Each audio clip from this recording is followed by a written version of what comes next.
You've been doing this plumbing job completely wrong, and in this video I'm going to tell you why. I'm talking about kitchen taps. We've all seen it done like this, but it's completely wrong, and I'm going to show you why. These are Ball-O-Fix valves, and on top of them they have a really sharp edge. Don't know if you can see that on camera, but what it does, there's a little rubber O-ring that sits inside of this, and when you clamp these down and you tighten them up, what happens is the sharp edge splits the ring inside and then it causes it to leak. So this is completely wrong way of doing it, and thousands of you out there, DIYers, even plumbers I've seen do it completely wrong.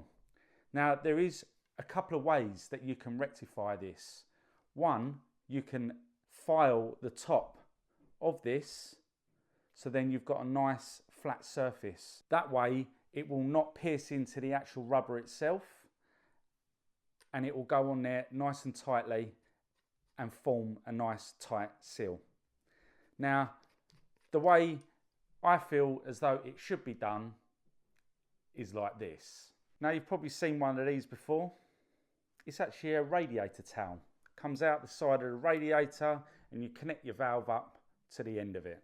Well, these are already got a flat surface on them, and they're the perfect size for your tap connections to go on top of it.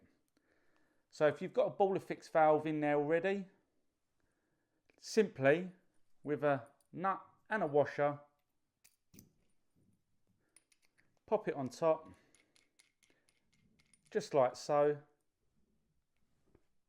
And with your tap hose, this is connected to the tap.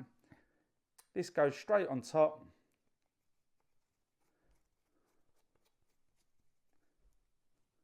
Forming a nice tight seal, and it's never going to pierce that rubber and split it and cause it to leak.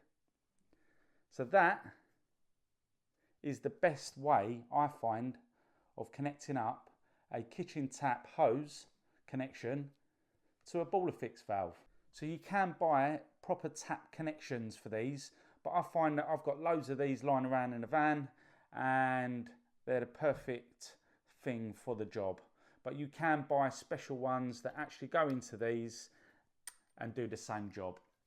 But if you don't have any of these radiator valves lying around, then if you've got a file, simply file the top of this so that it's flat. Don't go too mad with it, but just file the top so it gets rid of this sharp edge and it will do the same job. So if you like this video, please don't forget to like and subscribe, and we'll catch you on the next one.